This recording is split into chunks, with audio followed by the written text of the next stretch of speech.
नमस्ते फ्रेंड्स, कैसे हैं? आई होप आप सभी बहुत अच्छे होंगे।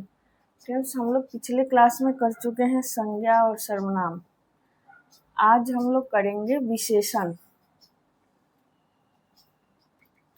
फ्रेंड्स, विशेषण एक ऐसा टॉपिक है जो कि देखने में तो बहुत इजी लगता है, लेकिन जब इससे क्वेश्चन आते हैं तो हम सभी क्या होते हैं, कंफ्यूज हो जाते हैं कि ये विशेषण होगा या भाववाचक संज्ञा होगा। तो हम लोग इस क्लास में पूरा क्लियर करेंगे विशेषण कितने प्रकार के होते हैं, विशेषण क्या है, विशेषण के भेद क्या होते हैं। ये सब आज की क्लास में हम लोग पूरा क्लियर करेंगे, तो आप लोग लास्ट तक जरूर वीडियो को देखिएगा। चलिए स्टार्ट करते हैं। सबसे पहले विशेषण क्या होते हैं, विशेषण की परिभाषा। विशेषण का शाब्दिक अर्थ देखिए। सबसे पहले तो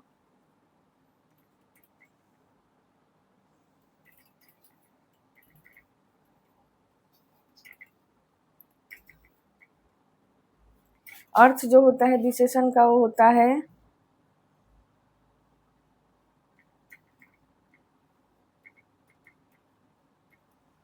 विशेषता उत्पन्न करने वाला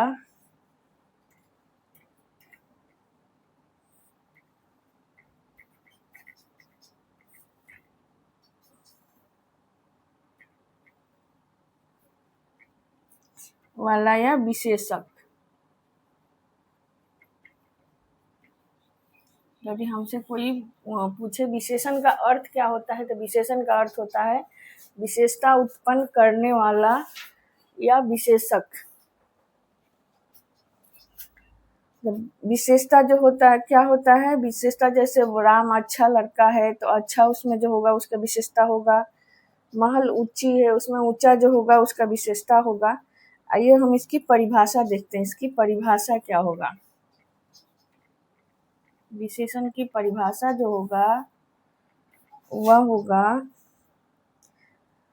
संज्ञा या सर्वनाम की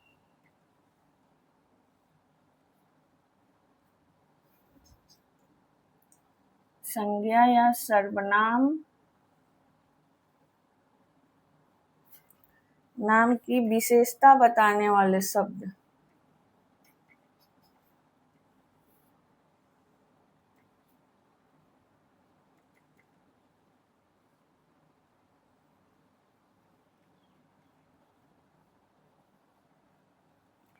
शब्द जो होते हैं वो क्या हैं, विशेषण कहलाते हैं।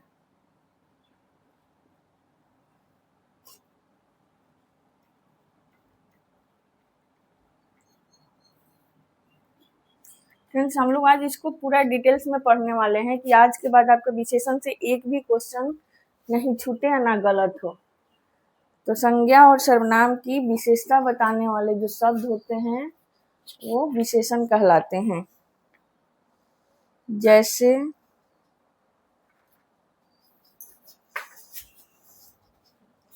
जैसे होगा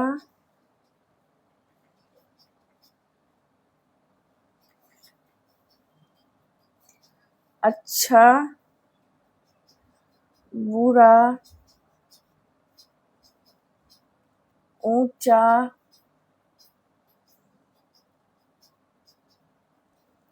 काला,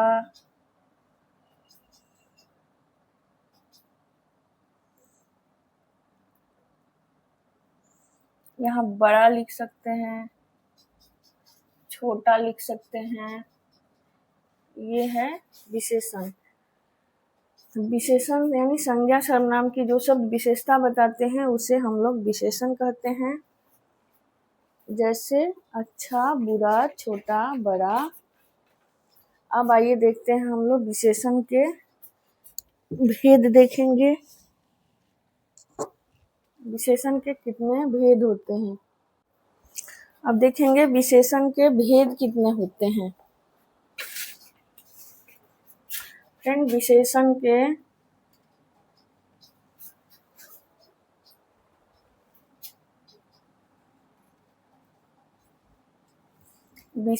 के कुल 4 भेद होते हैं।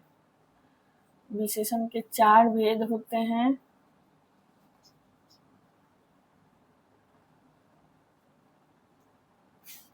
इसमें नंबर 1 होता है गुणवाचक विशेषण।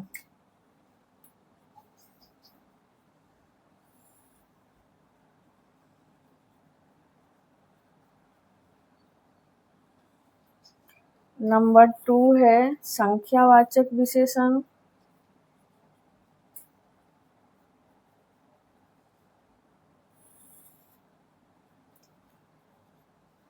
संख्यावाचक विशेषण, इसका हम लोग पूरा डिटेल्स देखेंगे, तो आप जो भी देख रहे हैं इस चैनल को जरूर सब्सक्राइब करिएगा, ताकि व्याकरण के आने वाले सारे टॉपिक्स आप देख सकते हैं। परिणामवाचक विशेषण,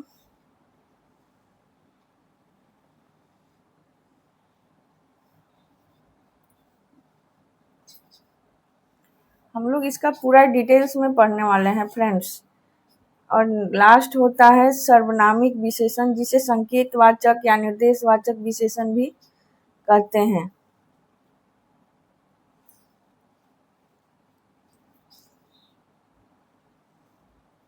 सर्वनामिक विशेषण, इसे हम लोग संकेतवाचक, यदि ऑप्शन में संकेतवाचक आ जाए तो आप लोग समझ जाइएगा, संकेतवाचक या फिर निर्देशवाचक भी कहते हैं।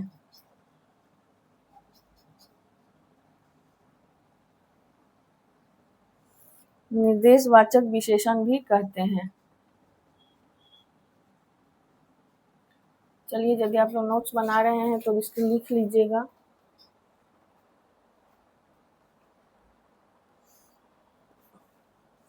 अब हम लोग देखेंगे इसका पूरा डिटेल्स में कि कौन से भेद कैसे हम लोग पहचानेंगे कि क्या होता है।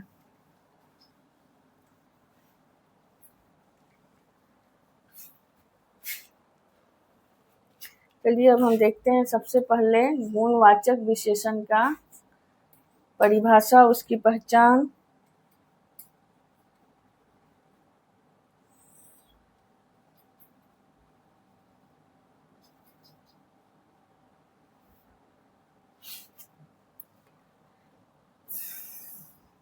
तो ये गुणवाचक विशेषण जो होता है संज्ञा या सर्वनाम की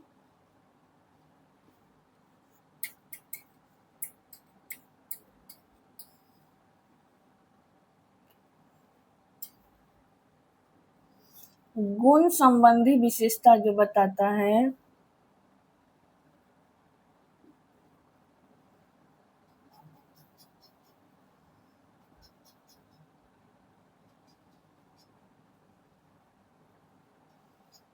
विशेषता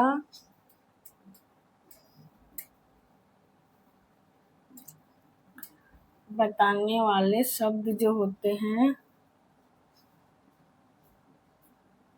गुणवाचक विशेषण है।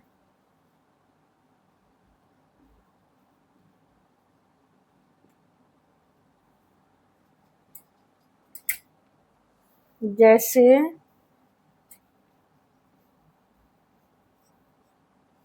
यहाँ पे सच्चा, झूठा, उदार,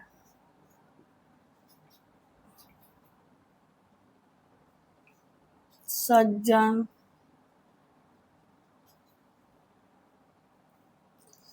कायर, वीर, दानी, पापी आदि कर सकते हैं। अपनी यदि आप लोग लिख रहे होंगे तो इसको नोट्स बना लीजिए।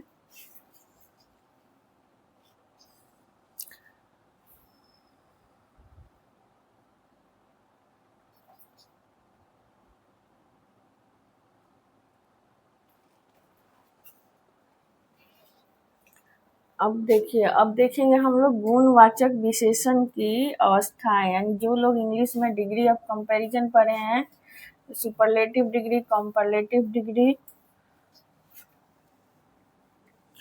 और पॉजिटिव डिग्री, उसका आप लोग पॉजिटिव, कंपैरेटिव और सुपरलेटिव का ही गुणवाचक विशेषण की 3 अवस्थाएं होती है। सेम वही प्रोसेस होता है हिंदी में। अब इस गुण विशेषण की, गुणवाचक विशेषण की अवस्थाएं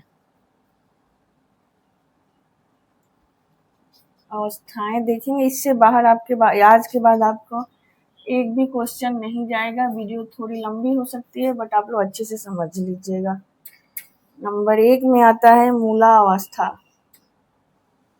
ये क्वेश्चन आप लोग को इजीली सीधे नहीं पूछता है, राम आम खाता है या राम आम मीठा है में विशेषण क्या है, इतना सीधा तो क्वेश्चन पूछेगा नहीं। क्वेश्चन पूछता है यहीं से, अवस्था से इसके। मूलावस्था। नंबर 2 होता है उत्तरावस्था। फ्रेंड्स, ये कहीं भी जहाँ भी हिंदी व्याकरण आता है उन सभी के लिए उपयोगी है, चाहे वो फर्स्ट ग्रेड की तैयारी कर रहे हो, सेकेंड ग्रेड की कर रहे हो, या बीपीएससी टीआरई 4 की कर रहे हैं, यूपी टेट की कर रहे हैं, और सबके लिए ये क्लास जो है वो वेरी वेरी इंपॉर्टेंट है। उत्तमावस्था यानी गुणवाचक विशेषण की 3 अवस्थाएं होती हैं। पहला होता है मूलावस्था, इसे हम लोग पॉजिटिव डिग्री कहते हैं। इंग्लिश में भी लिख दें क्या, आप लोग को समझने में इजी होगी।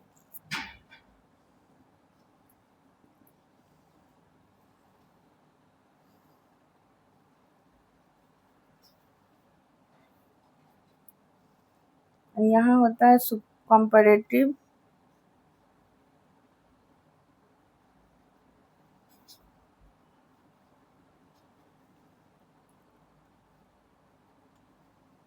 कंपैरेटिव डिग्री, उसके बाद होता है सुपरलेटिव डिग्री।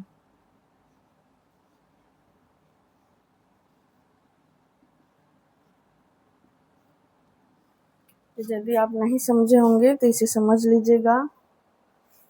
अब देखते हैं हम लोग पहला मूला अवस्था। मूला अवस्था क्या होता है, इसे कैसे पहचानते हैं कि ये मूला अवस्था है। फिर क्वेश्चन यहीं से आता है, सीधे क्वेश्चन नहीं आता है। इस अवस्था में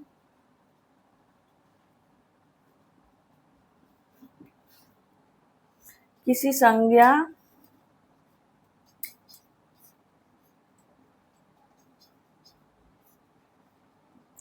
या सर्वनाम का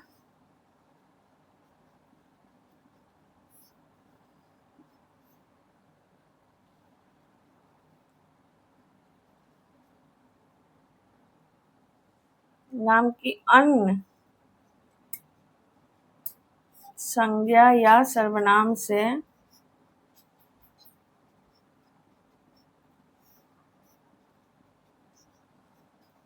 तुलना नहीं होती है। तुलना नहीं होती है, ये कोड यहाँ पे सीधे सीधे होता है, इसलिए यहाँ इतना सीधा पूछता भी नहीं है एग्जाम में, इसके बाद वाला पूछता है। जैसे हम लिखेंगे श्याम परिश्रमी है,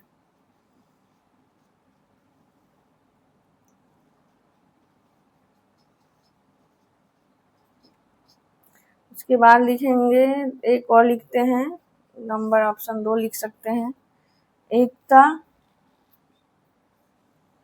चालाक है। तो इसमें क्या है, परिश्रमी जो है वो मूलावस्था है और चालाक जो है ये मूलावस्था है, यानी ये दोनों क्या है, विशेषण है।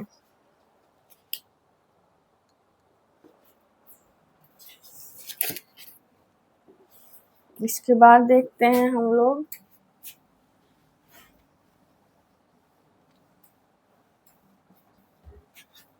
गुणवाचक विशेषण।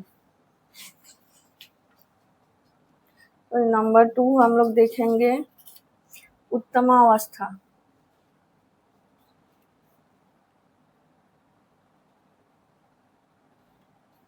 सॉरी, उत्तरावस्था होगा ना दूसरा।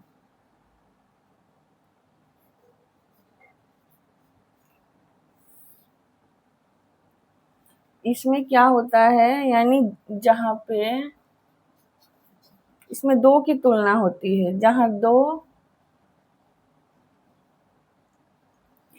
विशेष्यों, विशेष्यों यानी संज्ञा या सर्वनाम होता है, विशेष्यों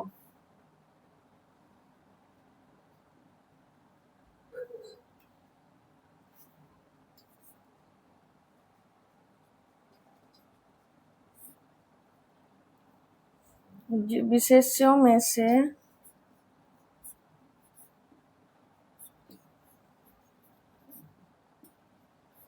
किसी एक को अच्छा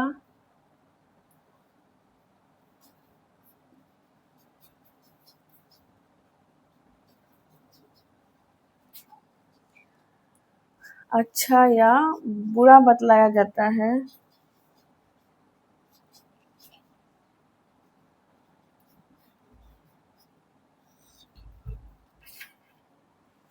बुरा बतलाया जाता है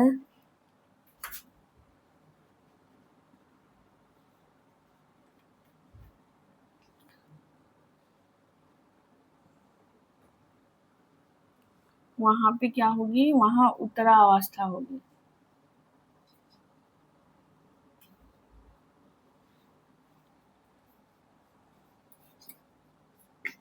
यहाँ पे आप एग्जाम्पल देख सकते हैं, जैसे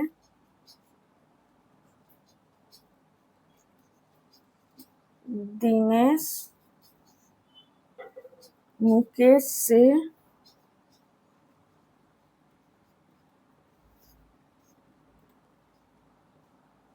कमजोर है।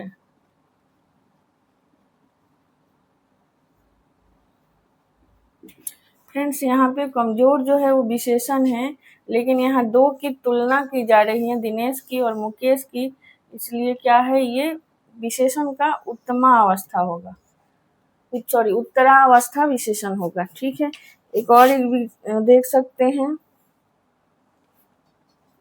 अब ये सर्वनाम का देख सकते हैं,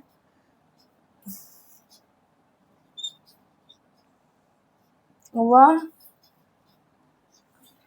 उससे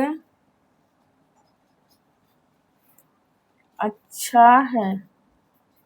इन वह अच्छा है कहते तो हम क्या होगा, मूलावस्था होगी, लेकिन उससे अच्छा इसमें कंपेयर किया जा रहा है, इसलिए ये क्या होगी, उत्तरावस्था होगी। ये आप समझ गए होंगे।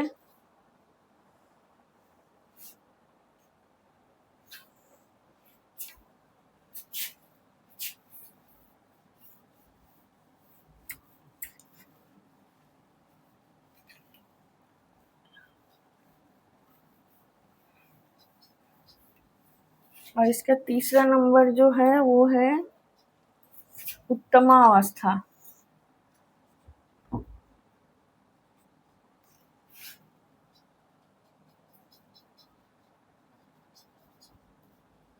यहाँ उत्तमा अवस्था होगा, इसमें क्या होता है, इसमें दो या दो से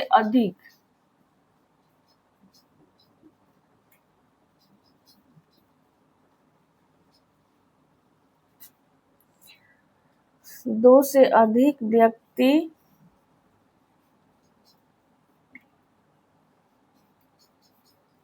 या व्यक्तियों या वस्तुओं की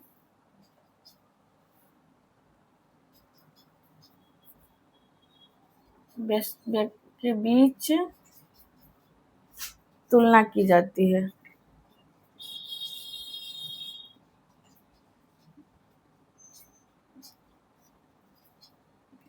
जैसे आप देख सकते हैं इसका,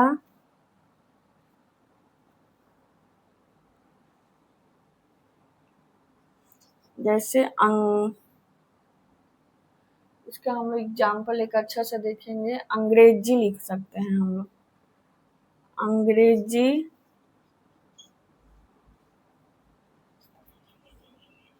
की तुलना में संस्कृत जो है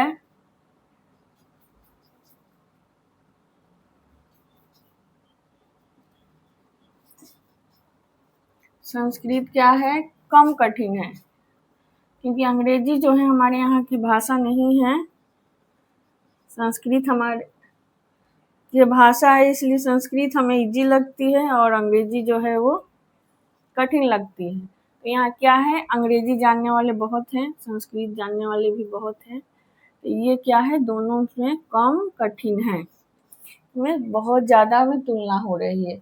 दूसरा उदाहरण हम लोग देख सकते हैं, एक ऐसे ले सकते हैं अपन,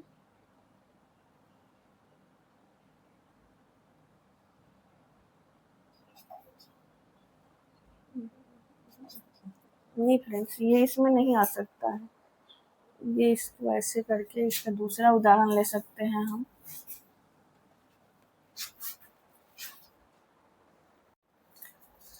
यहाँ जैसे लिखेंगे,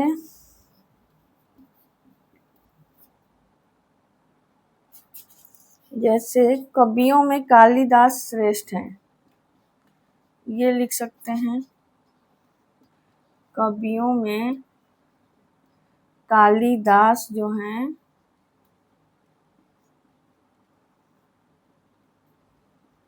श्रेष्ठ है। बहुत सारे कवियों में कालिदास जो है क्या है, श्रेष्ठ है। वैसे लिख सकते हैं, पशुओं में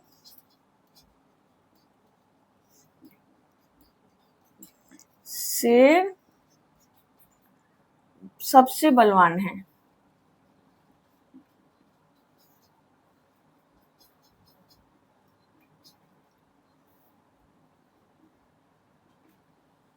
पशुओं में शेर सबसे बलवान है, तो इसमें क्या है, शेर बलवान है, ठीक है, ये शेर बलवान है, ये यदि हम कहेंगे तो क्या होगा, पॉजिटिव डिग्री यानी मूलावस्था होगा, यानी कालिदास श्रेष्ठ है, ये मूलावस्था होगा। यदि कवियों में पशुओं में कह दिए तो क्या हो जाएगा, यहाँ पे उत्तमावस्था हो जाएगा। ये बहुत सारे कवियों में शेर जो है वो श्रेष्ठ है। इसके बाद हम देखेंगे अगला भेद विशेषण का।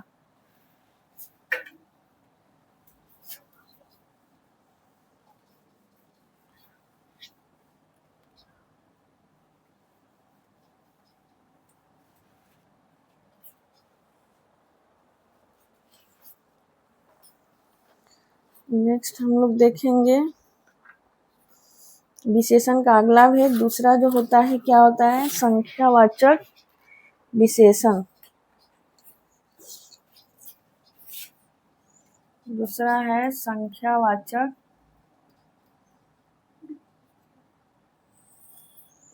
विशेषण।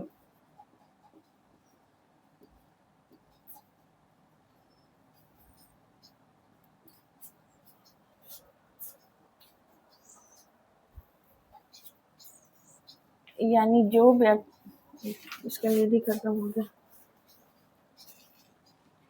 जो विशेषण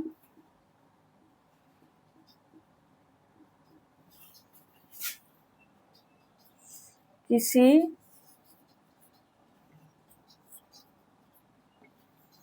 व्यक्ति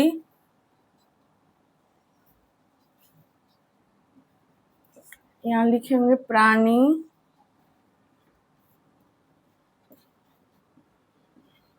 अथवा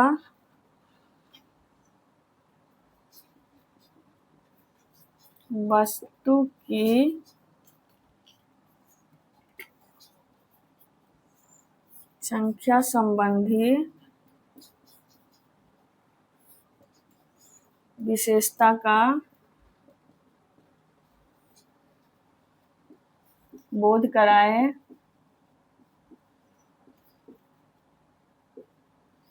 वो क्या है, संख्यावाचक विशेषण है।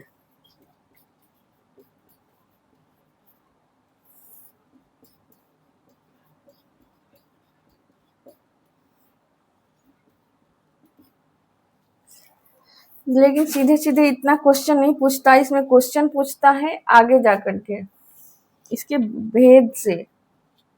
इतना सीधा क्वेश्चन पूछेगा तो कोई भी पकड़ लेगा। कंपटीशन काफी टाइट होते जा रहा है, जिसमें देख लो, जैसे देखते हैं फ्रेंड्स जो भी देख रहे हैं चैनल को जरूर सब्सक्राइब कीजिएगा सरिता अमित ऑनलाइन क्लासेज को। जैसे बहुत लड़कियां,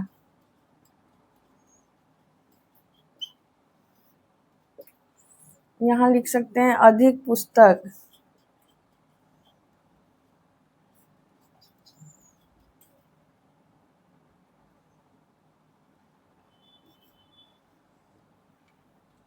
लिख सकते हैं पहला दिन,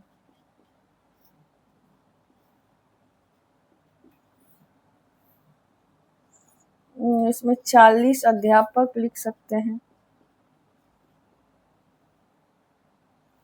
40 कलम आदि। इसमें कुछ भी कर सकते हैं, यानी संख्या का बोध होना चाहिए। अब इसमें दो होते हैं, इसके विभेद निश्चित और अनिश्चित। इसमें जो निश्चित संख्या का बोध कराएगा वो निश्चित संख्या वाचक, और जो अनिश्चित संख्या का बोध कराएगा वो होगा अनिश्चित संख्या वाचक विशेषण। तो फ्रेंड्स ये समझ लीजिए, क्योंकि वीडियो काफ़ी लंबी हो जाएगी, वैसे पूरा डिटेल्स में इसका भी करवाएंगे। तो इसके जो भेद होते हैं वो दो होते हैं। इसमें यहाँ लिख देती हूँ शॉर्टकट में।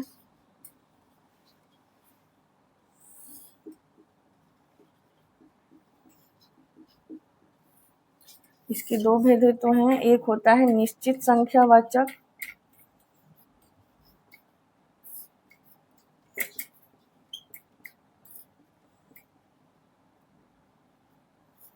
और दूसरा होता है अनिश्चित संख्या वाचक।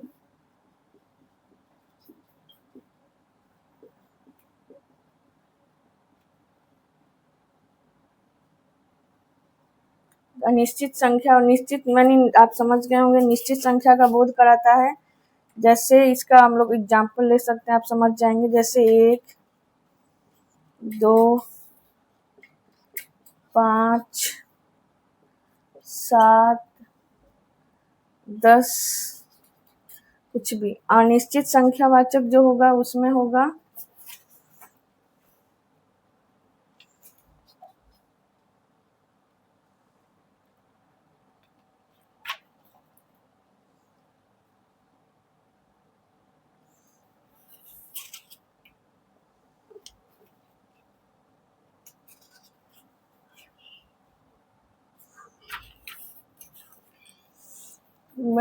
इस अनिश्चित संख्या वाचक में लिखेंगे बहुत, यानी आदमी है कितने हैं काउंटिंग नहीं है, बहुत, पूरे,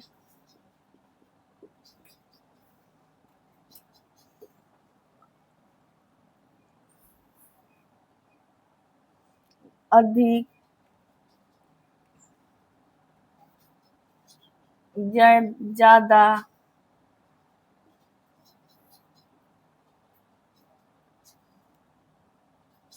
थोड़ा,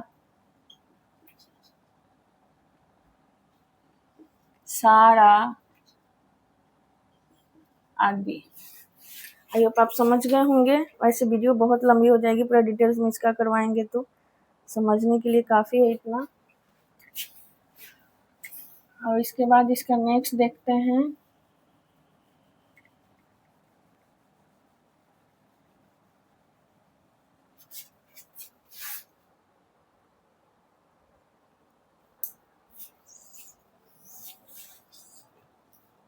परिणामवाचक विशेषण।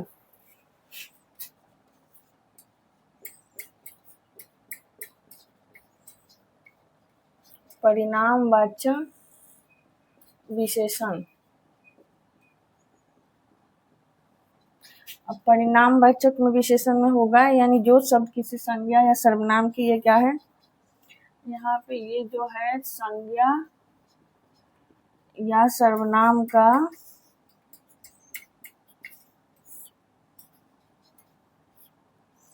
नाम की माप, तौल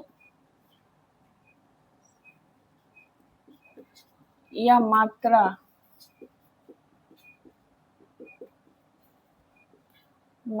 संबंधित विशेषता बताएं।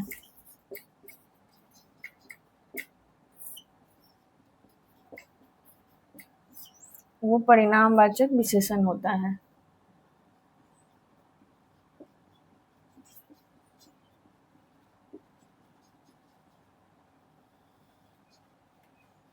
परिणामवाचक विशेषण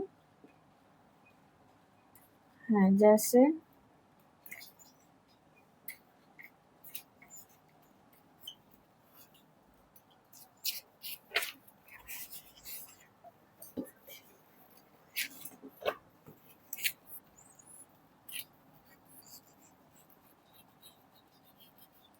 जैसे 4 लीटर,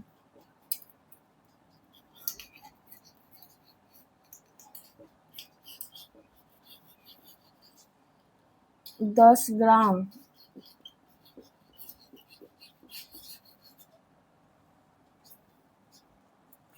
यहाँ थोड़ा घी,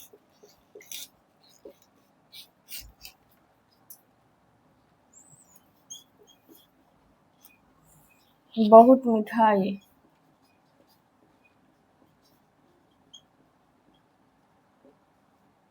आदि।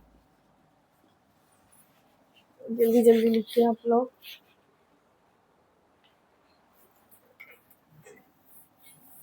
अब इसके भी 2 भेद होते हैं।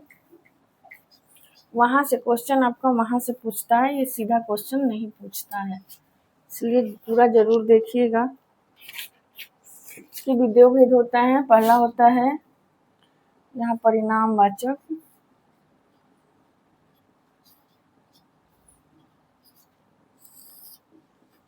विशेषण। इसके 2 भेद होते हैं। पहला होता है निश्चित, सेम उसी के जैसा है, निश्चित परिणामवाचक, यानी जो किसी निश्चित परिणाम को बताए या मात्रा को बताए। दूसरा होता है अनिश्चित।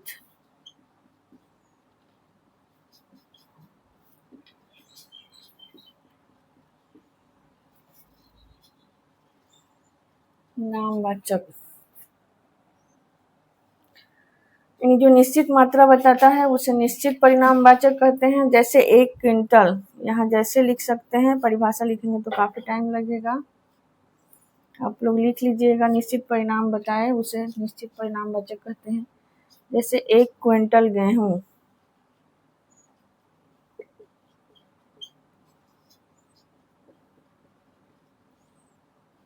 यहाँ 50 मीटर रस्सी,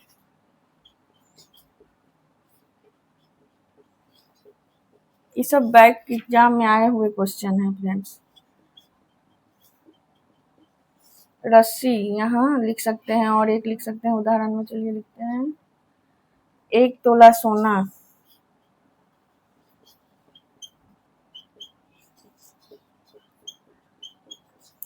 अनिश्चित में होगा यहाँ पे कम चीनी,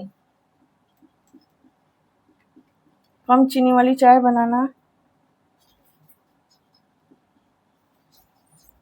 उसके बाद होगा कम यहाँ लिख सकते हैं थोड़ा सब्जी,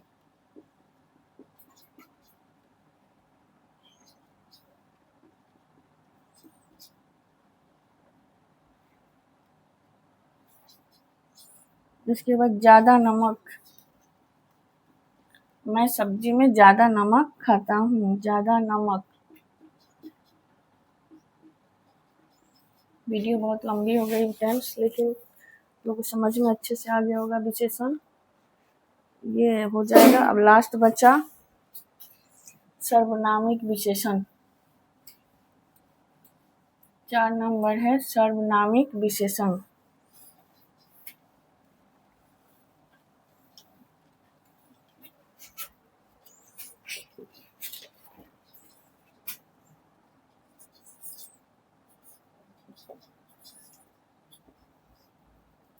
सर्वनामिक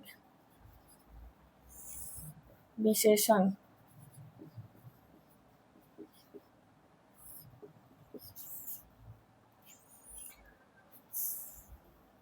यानी संज्ञा सर्वनाम। इसको ऐसा लिखते हैं जब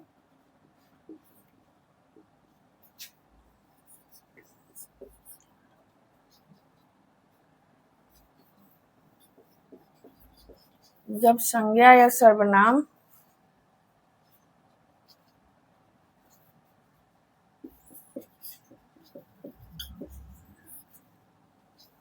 नाम के साथ वाक्य में प्रयुक्त होते हैं,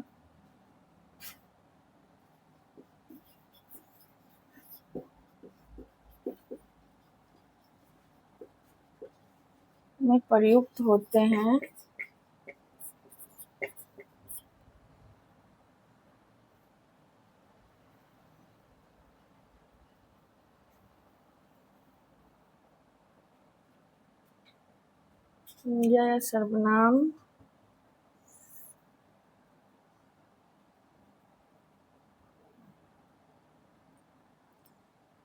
सर्वनाम सॉरी यहाँ पे सर्वनाम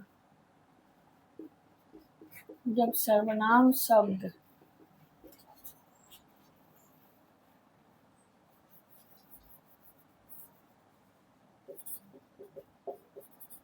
कैसे जब सर्वनाम शब्द संज्ञा के साथ वाक्य में प्रयुक्त होते हैं उसे सार्वनामिक विशेषण कहते हैं।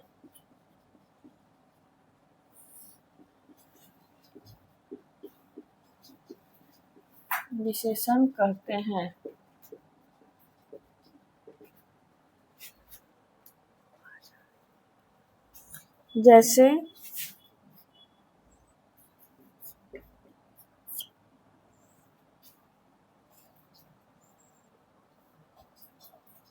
वह सुनंदा पढ़ रही है, इसको ऐसे लिखेंगे, वह सुनंदा पढ़ रही है।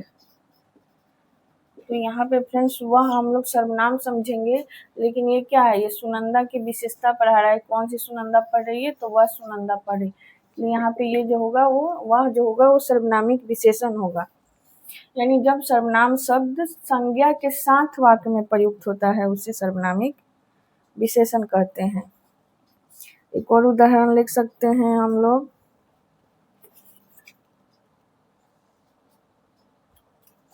जैसे यहाँ पे दूसरा लिख सकते हैं, किसी बालक को बुलाओ।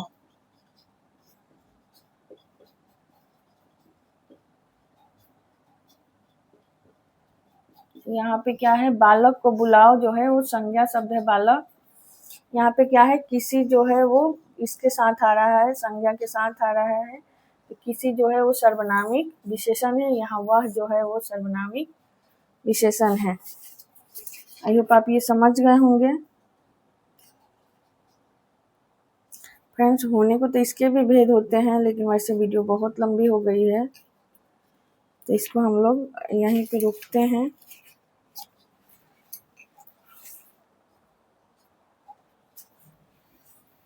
तो थैंक यू फ्रेंड्स। यदि आपको वैसे ही और व्याकरण पढ़ना है तो हमारे चैनल सरिता अमित ऑनलाइन क्लास को सब्सक्राइब करें। और वीडियो पसंद आई हो, हमारा पढ़ाया समझ में आया हो, तो वीडियो को लाइक करें, शेयर करें और चैनल को सब्सक्राइब करें। Thank you.